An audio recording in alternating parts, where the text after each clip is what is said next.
The air crackled with a tension thicker than the morning fog that clung to the ravaged French countryside.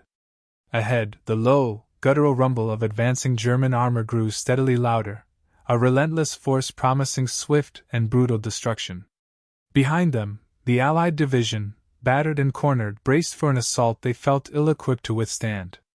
Captain Davies, his face grimed with sweat and despair, scanned the faces of his exhausted men. Their hope was a dwindling ember, ready to be snuffed out by the encroaching enemy. Every strategic retreat had led them to this valley, a natural choke point that now felt more like a coffin. It was a desperate situation, a final stand where survival seemed a distant dream. Then, an apparition emerged from the mist, an old man, stooped and weathered, his worn hands clutching a crudely made wooden bucket. His clothes were threadbare, his gait slow, yet there was an unshakable resolve in his rheumy eyes. This was Silas, a farmer whose roots ran deeper into this soil than the ancient oak trees dotting the landscape. For 80 years Silas had tilled this land, tended his bees, and lived a life of quiet rhythms dictated by seasons and sunlight. His bees were not merely a hobby, they were his passion, his life's work, and the source of his profound, albeit eccentric, wisdom. He spoke to them, he swore, and they, in turn, produced a honey renowned throughout the region for its unique properties. His gentle, predictable world had been ripped apart by the thunder of war, the same war that now threatened to consume everything he held dear, including this very valley. He watched the soldiers, young men far from home, with a paternal sadness etched onto his face. He knew this land, its secrets, its temperament, in a way these weary fighters never could. The German forces, like a predatory beast, were indeed closing in. Their relentless advance over the last few days had pushed Davies's infantry division to the brink, severing their supply lines and cutting off any hope of reinforcement. Captain Davies had tried everything: skirmishes, delaying tactics, desperate flanks, but the sheer overwhelming power of the Wehrmacht seemed insurmountable. He needed a miracle, an unforeseen advantage, anything to slow the relentless German juggernaut and buy his beleaguered men precious hours, perhaps even a chance at escape. He watched the old farmer approach, a strange mixture of curiosity and exasperation warring within him. What could this old man offer in the face of panzers and seasoned infantry? Silas finally reached the makeshift command post. His breathing labored. He placed the bucket carefully on the muddy ground, its contents a thick, golden, viscous liquid that seemed to hum with an ancient energy. "Captain Davies," he rasped, his voice surprisingly firm for a man his age, "I have a way to stop them. Not with bullets, but with honey." Davies stared, then let out a short, incredulous laugh, quickly stifling it. He was a man of logic, of military strategy, of steel and gunpowder. He was facing annihilation, and this old farmer, smelling faintly of beeswax and earth, was offering him honey? It was lunacy, an insult to the gravity of their situation. He was about to order the man away, to tell him to seek shelter, when Silas's gaze, steady and unwavering, held his. There was something in those eyes that spoke of generations of knowledge, of a connection to this land that transcended mere farming. But honey? Davies shook his head, the weight of command pressing down on him. Yet a tiny, desperate flicker of curiosity ignited within him. Before we delve deeper into this incredible, untold tale of ingenuity and courage, make sure to subscribe to our channel for more forgotten stories from the annals of history. The rumbling grew into a deafening roar, the ground vibrating underfoot as the German tanks, monstrous steel predators, churned closer. Their cannon barrels, dark and menacing, seemed to pierce the very fabric of the valley's fragile peace. Behind them, columns of infantry, disciplined and relentless, advanced with an air of grim determination, their boots crushing the dew-kissed grass. Morale among Captain Davies's men plummeted further with every passing minute. They had fought valiantly, but the sheer, overwhelming might of the Wehrmacht was a psychological weapon as potent as any artillery shell. Whispers of retreat, of surrender even, began to circulate like a cold draft through the ranks, quickly stifled by the harsh realities of their trapped position. The German advance was not just an attack, it was an inexorable wave, threatening to submerge everything in its path.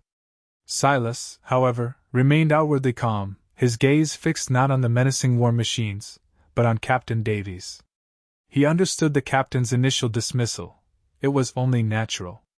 Yet he knew his land, and he knew his bees, and he possessed a secret weapon born of both. "Captain," Silas began, his voice cutting through the rising din, "this isn't just any honey. My bees, they collect from the rare fleur de marquage that grows only in these lowlands. This flower, combined with the peculiar local humidity, gives their honey properties you wouldn't believe. It's incredibly viscous, almost like glue, especially when exposed to certain elements in the soil and air. And it's incredibly resilient to water, actually thrives on it in a strange way. We spread it along the approach routes, particularly where the ground dips, where the tanks will naturally funnel. It won't stop them dead, not immediately. But it will slow them, coat their treads, gum up their gears. For the infantry, it will turn the ground into a treacherous mire, far worse than any mud. They will slip, lose footing, their boots becoming weighted anchors. It's a trick of nature, Captain, not magic. But it will buy you time. Time is what you need, isn't it? Every minute gained is a life saved, a chance to reposition, to fight on better terms." He spoke with an earnestness that bordered on desperation, an old man pleading for his home, for the lives of these young soldiers. He understood the stakes far more deeply than Davies gave him credit for. The captain watched him, his mind racing through their dwindling options. Artillery was running low, their positions were compromised, and a frontal assault would be a massacre. The German forces were already within effective firing range, their vanguard scouts visible on the distant ridge. Every conventional avenue was closed. Silas's words, though outlandish, were beginning to pierce through the thick fog of despair. What did he really have to lose by trying? Absolutely nothing. His men were at breaking point, and hope was a distant memory. The honey trick, as bizarre as it sounded, was the last, desperate gamble, a Hail Mary pass in a game already lost. Davies rubbed his temples, the decision weighing heavily. He took a deep breath, the metallic scent of impending battle filling his lungs. "All right, Silas," he said, his voice laced with the weariness of a man making an impossible choice. "Tell me what you need. And tell me fast. We don't have much time." A faint, almost imperceptible tremor of relief passed through Silas's aged frame. He had convinced him. The impossible task was now theirs. Silas immediately became a man transformed.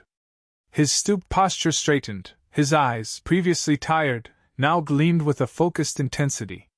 He rattled off instructions, a strange shopping list of items that bewildered the soldiers assigned to him. "We need all the honey we can gather," Silas instructed, pointing towards his small farmstead nestled precariously close to the German advance.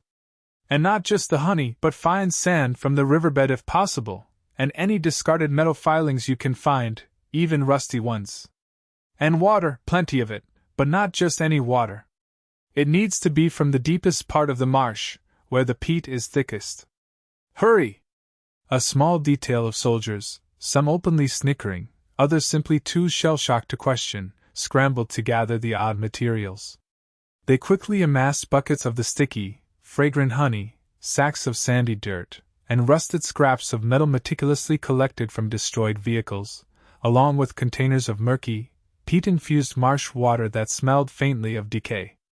Silas oversaw the collection with the precision of a master alchemist, ensuring every ingredient was exactly as he prescribed.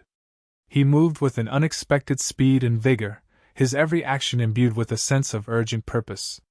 The soldiers, despite their initial skepticism, found themselves drawn into his strange, compelling vortex of preparation, a desperate hope clinging to the absurdity of the task. They were preparing for battle, not with bullets and bombs, but with nature's most unlikely weapon, guided by an old farmer whose knowledge of the land was about to face its ultimate test. Silas, now fully in his element, directed the soldiers with an authority that belied his age and civilian status. His hands, gnarled from decades of labor, moved with surprising agility as he mixed the strange concoction. He instructed them to gather every available container, buckets, salvaged helmets, even empty ammunition crates, to transport the thick, amber goo. The sandy dirt, he explained, wasn't just filler, its abrasive qualities, combined with the honey's stickiness, would create a more aggressive, grinding resistance. The metal filings, even rusty ones, added a subtle chemical reaction, a slight acidity that would enhance the honey's tenacious grip on surfaces, particularly rubber and metal. And the marsh water, rich in organic matter and microscopic organisms, would act as a catalyst, accelerating the honey's transformation into an even more formidable, almost gel-like, barrier when exposed to the specific atmospheric conditions of the damp valley floor. He had them focus their efforts on the natural choke points, the narrowest sections of the valley where the German tanks would funnel, and particularly on low-lying areas prone to holding moisture. "Spread it thinly, evenly," Silas commanded, like a painter applying a coat of varnish. "Not too much, not too little. The wind will help carry the scent, and the moisture in the air will do the rest." He emphasized the importance of covering the exact width of the anticipated German advance, ensuring no clear path for their vehicles. The soldiers, a motley crew of infantrymen and engineers, sloshed through the mud, ladling out the viscous mixture. Some grimaced at the cloying sweetness, others at the utter absurdity of it all. "We're fighting panzers with honey, lads?" a young corporal muttered, wiping sweat from his brow, his tone laced with heavy sarcasm.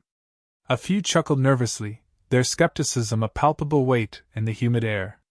One private, a strapping lad named Thomas, openly scoffed. "This is going to be a sticky mess for us, not them. What a waste of good rations." Silas ignored their japing, his focus unwavering. He pointed out subtle depressions in the terrain, natural runoffs, and soft patches of ground where the mixture would be most effective. He explained how the honey, once spread and allowed to interact with the damp earth and air, would form a resilient, almost non-Newtonian fluid. It would yield slightly to initial pressure but then harden under sustained stress, creating a drag unlike anything military vehicles were designed to overcome. For infantry it would be worse, clinging to their boots, dragging at their steps, and turning the simplest maneuver into an exhausting struggle. The sheer ridiculousness of the task, the inherent folly of fighting steel with sweetness, gnawed at the soldiers' morale, even as they followed Silas's precise instructions. They were professionals, trained for conventional warfare, not for this whimsical, desperate gamble. Meanwhile, just beyond the ridges, the German advance continued its relentless march. Colonel Richter, commanding the spearhead of the Panzer Division, was confident. Intelligence reports confirmed the Allied division was trapped, demoralized, and low on ammunition. His tanks were rolling smoothly, their powerful engines humming a song of imminent victory. The last remnants of resistance were expected to be little more than a nuisance. His scouts reported clear terrain ahead, damp but passable, perfect for a decisive breakthrough. The few Allied skirmishers they had encountered earlier had been easily swept aside. Richter envisioned a swift, brutal engagement, and then onward to their next objective, leaving this particular pocket of resistance as a mere footnote in their glorious campaign. There was no hint, no whisper, of the strange, golden trap being meticulously laid in the valley below. Back in the Allied lines, Captain Davies watched the frantic activity, his stomach churning with a mixture of dread and a faint, almost imperceptible flicker of what he refused to acknowledge as hope. His men were still preparing for the inevitable, digging shallow foxholes, checking their rifles, and nursing their dwindling ammunition. The sounds of the German war machine grew louder, the earth trembling with each passing minute. The honey trick was their last resort, a desperate roll of the dice, and it felt utterly inadequate against the might bearing down on them. Yet what else could they do? He found himself watching Silas, the old farmer, moving with surprising grace and purpose amidst the skepticism and the chaos. The tension in the valley was a living, breathing entity, a suffocating shroud that clung to every man. The division held its breath, braced for the impact, with nothing but an old man's knowledge and a sticky, sweet promise standing between them and annihilation. The shuddering earth intensified, signaling the imminent arrival of German forces. Dust plumed over the ridge lines, momentarily obscuring the advancing columns before they spilled into the valley. Captain Davies gripped his binoculars, his knuckles white, watching the methodical German push. He fully expected to see the panzers roll effortlessly over the ground Silas had treated, making a mockery of their desperate efforts. Yet, as the first German reconnaissance vehicles, light armored cars leading the charge, entered the designated zone, something subtle, almost imperceptible at first, began to occur. Their speed, though still considerable, seemed to waver, a slight hesitation in their powerful forward momentum. The front wheels of the lead vehicle spun momentarily as it tried to navigate a slight incline that should have been trivial. On the valley floor, where Silas's peculiar mixture had been liberally applied, the ground, though still appearing damp, now glistened with an unnatural sheen. It wasn't mud, nor was it merely wet earth. It possessed a viscous, almost gel-like quality that clung to everything. The wheels of the German armored cars began to pick up the sticky residue, turning from black rubber and steel to a uniform, gleaming amber. As more vehicles followed, the effect compounded. Their tires whined, struggling for purchase, and the heavy tracks of the tanks behind them dug deeper into the surprisingly resistant surface. Skirmishers, advancing on foot, found their boots sinking slightly, each step requiring a fraction more effort than before. Their confident stride broke into an almost imperceptible shuffle. Confusion rippled through the German ranks. Colonel Richter, observing from a command tank a few hundred meters back, narrowed his eyes. The lead elements were slowing, their formation beginning to lose its cohesion. He barked orders into his radio, demanding to know the cause of the delay. Initial reports were vague, soldiers complaining of unusually soft ground, a strange stickiness that clogged their boots and made the terrain deceptive.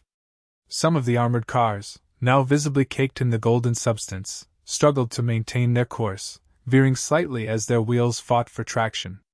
The powerful engines roared, straining against an unseen resistance. What should have been a straightforward advance was turning into a sluggish crawl. The German infantry, caught between the struggling vehicles, found their footing increasingly compromised. They slipped and stumbled, their heavy packs throwing them off balance. A strange, sweet, yet somehow sickly smell hung in the air, clinging to their uniforms. Captain Davies, his eyes glued to the unfolding scene, felt a jolt of disbelief, then a surge of cautious optimism. The German advance was indeed slowing.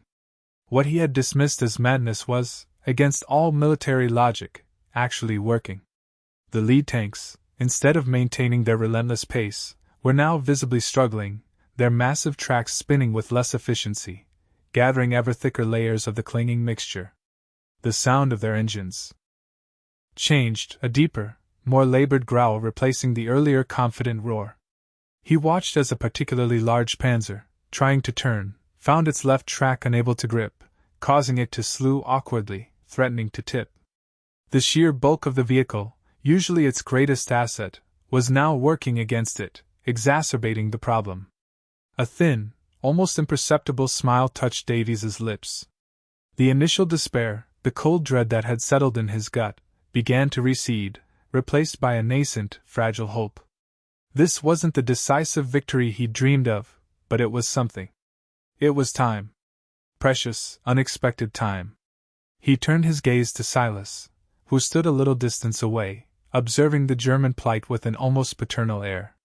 There was no triumph in the old man's expression, no smugness, just a quiet, knowing satisfaction. His ancient eyes, once weary, now held a deep, unshakable certainty. He had known this would happen. He had trusted his land, his bees, and his centuries-old knowledge. The skepticism that had weighed so heavily on Davies began to lift, replaced by a growing respect for the farmer's peculiar wisdom. Silas, seeing Davies's gaze, offered a small, almost imperceptible nod, a silent validation that his trick had indeed begun to weave its strange, sticky magic.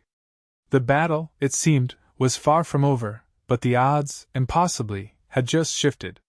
The silence from Silas's subtle nod was more eloquent than any declaration of victory could have been. The honey trick, that had started with minor disruptions, was now undeniably in full, glorious effect. The valley floor had transformed into a treacherous landscape of glistening, amber-colored traps. The unique properties of Silas's honey, gathered from the rare Fleur de Marquage and enriched by the marsh water and meadow filings, had reacted precisely as he predicted. It clung to everything, a relentless, viscous adversary. German tanks, once symbols of unstoppable power, now resembled colossal insects caught in a web. Their heavy tracks, designed to grip and crush, instead became clogged, spinning uselessly, or dragging vast quantities of the sticky mixture with every rotation. The sheer friction created by the adhering substance began to heat the metal, a new and unexpected strain on their engines. One panzer, attempting to navigate a slight rise, found its forward momentum agonizingly arrested. Its powerful engine screamed, black smoke belching from its exhaust, but its tracks spun, digging deeper into the resilient, semi-solid goo. The more it struggled, the deeper it became entrenched, the honey mixture acting like an aggressive quicksand. Other tanks, trying to maneuver around their stuck comrades, found themselves facing the same insurmountable stickiness. Their crews, initially confused, were now visibly exasperated, their frustrated shouts echoing across the valley. The scent of burnt clutch and overheating engines mingled with the cloying sweetness, creating an olfactory assault that added to their discomfort. For the German infantry, the ground had become a living opponent. Each step was a battle. The honey, adhering fiercely to their boots, formed thick, heavy lumps, turning their footwear into leaden anchors. They slipped, stumbled, and fell, their rigid formations dissolving into a struggling, cursing mass of humanity. Rifles and gear, dropped in the chaos, immediately became hopelessly stuck, coated in the tenacious substance. The disciplined, swift advance that had characterized the Wehrmacht was now a chaotic, frustrating grind. Soldiers found their uniforms smeared, their hands sticky, their vision blurred by the pervasive sweetness that seemed to saturate the very air. Their frustration mounted with every futile effort to move without impediment. Orders from their officers, sharp and urgent, were met with slow, exasperated movements or outright immobility. Colonel Richter, his face a mask of disbelief and rage, watched the debacle unfold from his command vehicle. His elite division, feared across Europe, was being humiliated by what? He couldn't even properly identify the obstacle. It wasn't mud, it wasn't ice, it wasn't a minefield. It was something entirely alien to his military training. His radio crackled with increasingly frantic reports of stalled vehicles, mired infantry, and an inexplicable, widespread loss of mobility. "What in God's name is this substance?" he bellowed, slamming his fist against the armored plating. His advance had not merely slowed, it had completely halted, right in the kill zone. On the Allied side, the transformation from abject despair to bewildered awe was almost instantaneous. Soldiers who had been bracing for oblivion now watched in stunned silence as the German war machine floundered in the golden quagmire. A collective gasp rippled through the ranks, quickly followed by disbelieving murmurs. "They're stuck," one private whispered, his voice trembling with a mixture of terror and exhilaration. Captain Davies, observing the surreal scene through his binoculars, felt a wave of relief so profound it almost buckled his knees. His initial skepticism had shattered, replaced by an overwhelming sense of vindication for Silas's audacious plan. Silas, standing beside Davies, his gaze sweeping across the chaotic valley, offered a brief, concise explanation, his voice calm amidst the German pandemonium. "The Fleur de Marquage honey, Captain," he began, gesturing with a weathered hand. "It contains specific long-chain saccharides, unique to these lowlands. When mixed with the peat-rich marsh water, the ambient humidity, and the microscopic iron particles from the filings, it undergoes a polymerization. It acts like a shear thickening fluid. The more pressure and agitation it experiences, the more it resists. For the tanks, their weight and powerful engines are working against them, compacting and thickening the mixture around their tracks. For the men, the friction of their boots trying to pull free exacerbates the stickiness. It's a natural phenomenon, amplified by the precise blend. It's not magic, Captain, but an understanding of the land, of ecology, and the often overlooked power of nature itself." His eyes, twinkling with an ancient wisdom, observed the magnificent chaos he had orchestrated, a testament to the fact that sometimes, the most effective weapon isn't forged in steel, but found in the unlikeliest of places. The magnificent chaos Silas had orchestrated presented an unprecedented opportunity. Captain Davies, shaking off his initial stunned awe, recognized the strategic gift he had been handed. This wasn't merely a delay, it was a complete, humiliating entanglement of the enemy. The German advance, rather than being stalled, was outright ensnared. He quickly barked orders to his command staff, his voice firm, infused with a renewed vigor that had been absent for days. Sergeant Major, reposition the 3rd Platoon to the eastern ridge, focus fire on their exposed flanks. Lieutenant Thomas, consolidate the machine gun nests along the western slope, target their infantry, they're practically sitting ducks. This was not a time for hesitation. This was a moment to capitalize on the enemy's profound disarray. The precious time gain bought by Silas's improbable honey trick would not be squandered. Davies ordered a full reorganization of his beleaguered forces, shifting units to exploit the Germans' immobility.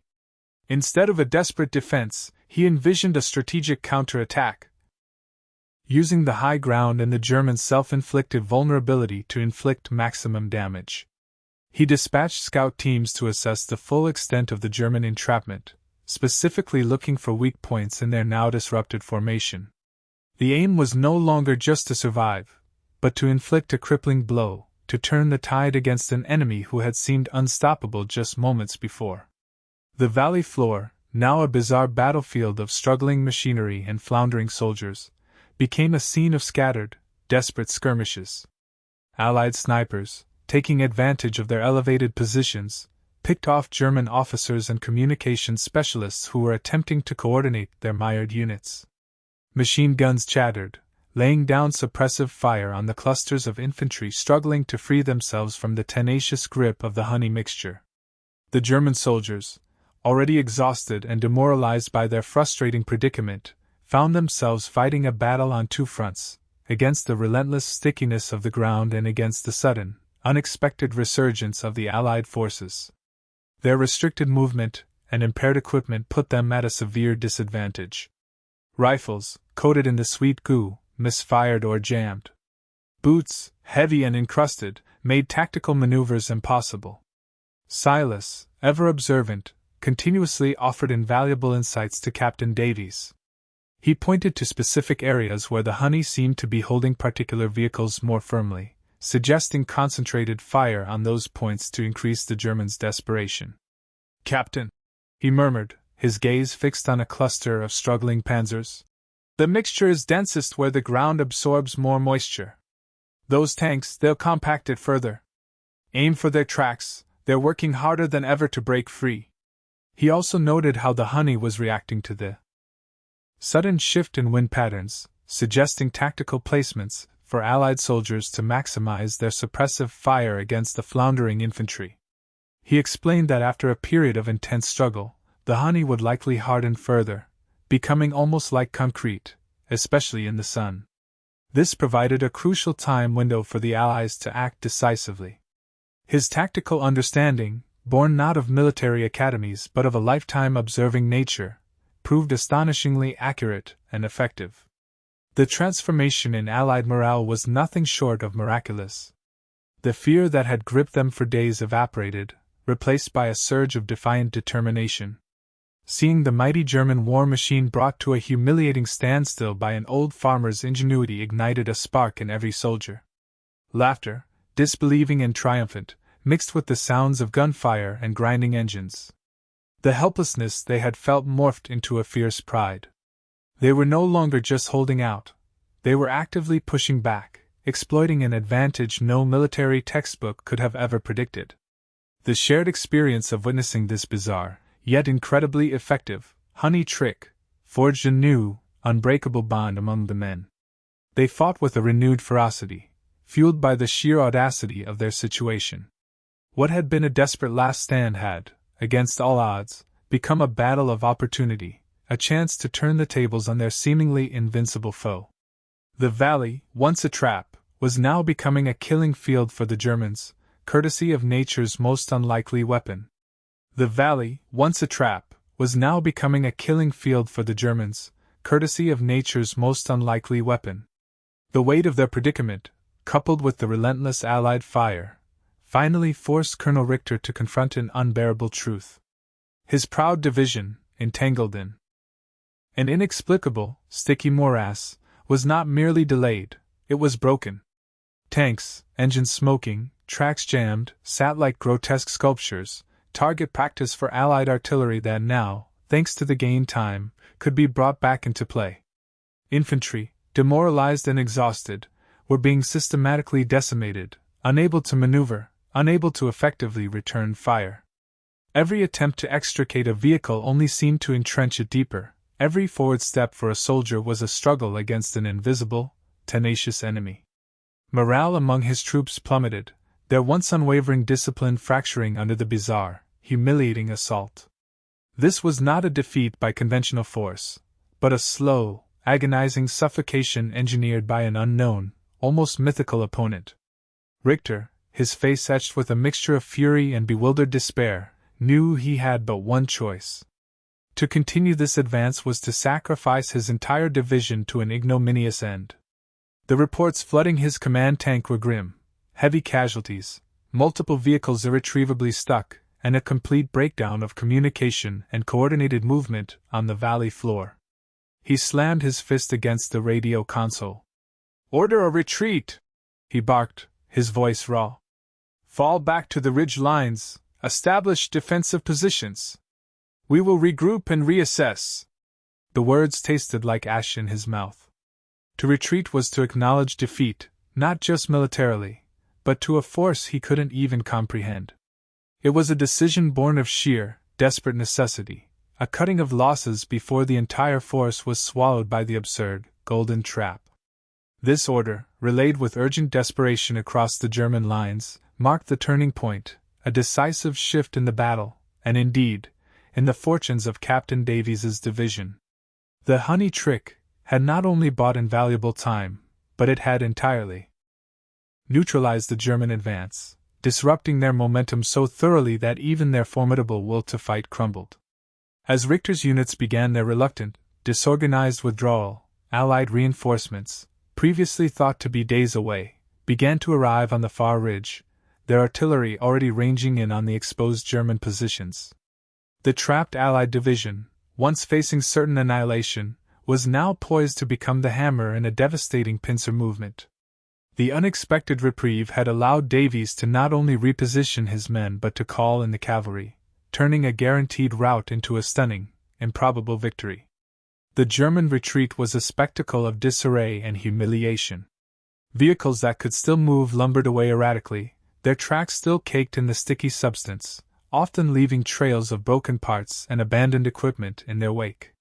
Infantry, scrambling to disengage, found their heavy, honey-coated boots making any semblance of an orderly withdrawal impossible.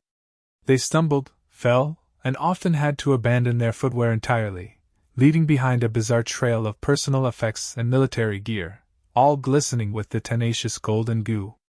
The once proud German war machine was reduced to a limping, disorganized mess, hounded by persistent Allied fire and the sheer physical exhaustion caused by their bizarre entrapment. The sheer absurdity of their defeat, at the hands of an old farmer's unconventional weapon, would become a whispered, almost mythical tale among the surviving German soldiers, a stark reminder of the unexpected perils of war. Captain Davies watched the last of the German forces disappear over the ridge, a wave of profound relief washing over him.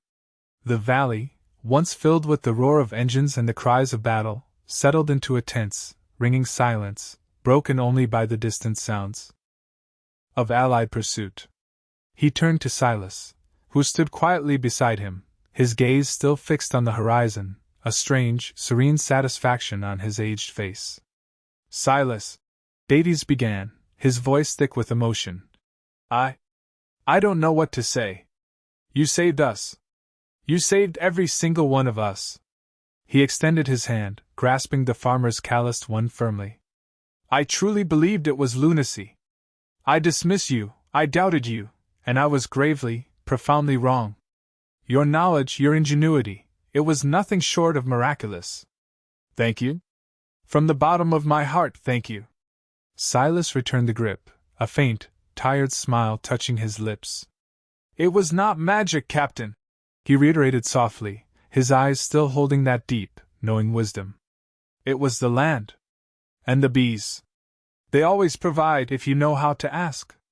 He looked out at the valley, now littered with the strange golden aftermath of his trick. They would have destroyed everything, Captain. My home, my life, the land that feeds us all. One must use what one has, yes? His quiet humility in the face of such an extraordinary feat left Davies speechless, a poignant testament to the unexpected heroes forged in the crucible of war. The silence that followed Silas's humble words hung heavy in the air, a profound testament to the extraordinary events that had just unfolded. The immediate threat was neutralized, the German spearhead decisively blunted and forced into a humiliating retreat, leaving the Allied division miraculously saved. What had seemed an inevitable defeat had been averted by an old farmer's peculiar wisdom and his honey trick. The tale, whispered first among the soldiers who had witnessed the bizarre spectacle, quickly became a legendary, albeit unofficial, addition to their unit's folklore. It was a story told with wide eyes and incredulous laughs, a war fable passed from foxhole to campfire. A testament to the fact that victory could sometimes taste surprisingly sweet. Captain Davies, now fully comprehending the magnitude of Silas's contribution, ensured the farmer received due credit within military reports, though the official records often struggled to articulate the exact nature of the weapon that had stopped a panzer division. Silas, however, remained unchanged by the accolades or the whispers of legend. He was not a soldier, nor did he seek the glory of one. As he surveyed his valley, still bearing the sticky, gleaming scars of the conflict, he reflected not on military strategy or commendations, but on his profound connection to this land. For him, the honey trick was not an act of war, but an act of protection, a desperate defense of his home, his bees, and the rhythm of life he cherished. He had used his unique, deeply ingrained knowledge of the local ecology, born from generations of tending the earth, to achieve an improbable victory against the technological juggernaut. It was a victory of ingenuity over brute force, of resilience over despair. He had seen the war rip through his peaceful existence, threatening to consume everything he held dear. His intervention was simply the only way he knew to fight back, to safeguard his way of life, to ensure the ancient hum of his beehives would continue uninterrupted. The story of the farmer's honey trick, though perhaps never fully embraced by conventional military historians, became a powerful testament to the unexpected heroes found in the most unlikely places during wartime. It underscored the profound truth that resourcefulness, coupled with an intimate understanding of one's environment, can indeed turn the tide in the most desperate situations.